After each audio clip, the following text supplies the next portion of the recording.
Have you ever wondered why some Nigerians work from morning till night, yet still struggle financially? They wake up early, work hard, and do everything they are supposed to do. Yet somehow, they never seem to get ahead. The truth may surprise you.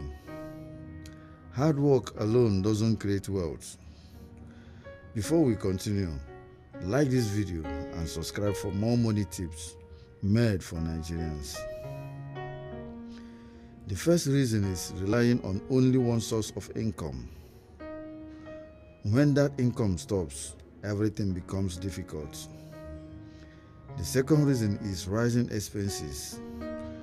Many people earn more money but spend even more.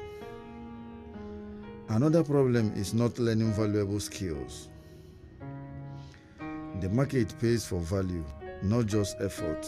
And finally, many people were never taught how money works.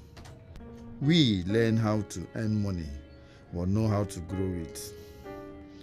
Hard work is important, but hard work without financial knowledge is like running without reaching your destination. Start learning, start investing, and start building multiple income streams. If you agree, comment "I am working smarter." Subscribe for more personal finance lessons. I will see you in the next video.